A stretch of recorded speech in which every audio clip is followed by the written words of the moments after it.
एक छोटे से गांव में मोहन नाम का एक गरीब किसान रहता था।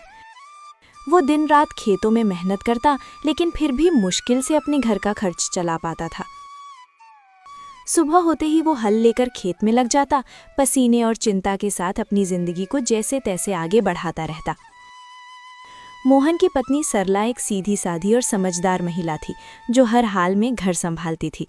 उसकी 2 बेटियां थीं। बड़ी बेटी गीता, जो समझदार और अच्छे स्वभाव की थी, और छोटी बेटी नीलम, जो चंचल और चालाक थी, लेकिन अपनी बड़ी बहन से बहुत ईर्ष्या करती थी। दोपहर का समय था। रसोई में सरला चूल्हे के पास बैठी खाना बना रही थी। गीता उसके पास आकर चुपचाप सब्जी काटने लगी। गीता बेटा, तुम हर काम इतनी लगन से करती हो, सच में तुमसे घर संभल जाता है। माँ, ये तो मेरा फर्ज है, आप इतनी मेहनत करती है तो मैं कैसे पीछे रह सकती हूँ। तुम्हारी यही बात मुझे सबसे अच्छी लगती है, शांत स्वभाव और समझदारी। इतना कहते कहते अचानक सरला को ध्यान आता है, अरे नीलम कहाँ है? सुबह से दिखी ही नहीं। नीलम, ओ नीलम! सरला जोर से आवाज लगाती है। कुछ पल सन्नाटा रहता है, फिर तेज कदमों की आवाज आती है। नीलम गुस्से और चिड़चिड़े अंदाज में रसोई में अंदर आती है। क्या है माँ, इतनी जोर जोर से क्यों बुला रही हैं? मैं कोई खाली नहीं बैठी थी। बात करने का ये तरीका है? मैं बस पूछ रही थी कि तुम कहाँ थी। नीलम हंसते हुए तंज में, आपको मेरी क्या चिंता होगी, आपको तो बस आपकी आदर्श बेटी गीता की ही फिक्र रहती है। गीता, नीलम ऐसा मत बोलो। नीलम गुस्से में बीच में काटते हुए, आप चुप ही रहो दीदी, हर वक्त अच्छी बनने का नाटक मत किया करो। सबके सामने सीधी साधी बनती हो और सारी तारीफें भी तुम ही ले जाती हो। नीलम, बस करो नीलम, ये जलन तुम्हें गलत रास्ते पर ले जा रही है। हाँ, जलन है मुझे, क्योंकि मुझे हमेशा आप दोनों के बीच में छोटा और बेकार महसूस कराया जाता है। आप दोनों को तो बस एक दूसरे की अच्छाई ही दिखती है। दोपहर की तेज धूप खेतों पर चमक रही थी। मोहन अपने खेत में हल चला रहा था। उसके कपड़े पसीने से भीग चुके थे, लेकिन वो बिना रुके काम करता जा रहा था। चारों तरफ सन्नाटा था, बस बैलों की धीमी चाल और हल्की मिट्टी चीरने की आवाज सुनाई दे रही थी। थोड़ी देर बाद मोहन रुका, अपने माथे का पसीना पोंछा और आसमान की ओर देखने लगा। हे भगवान, इस बार तो दया कर देना। हर साल की तरह इस बार भी अगर फसल खराब हो गई ना, तो घर चलाना मुश्किल हो जाएगा।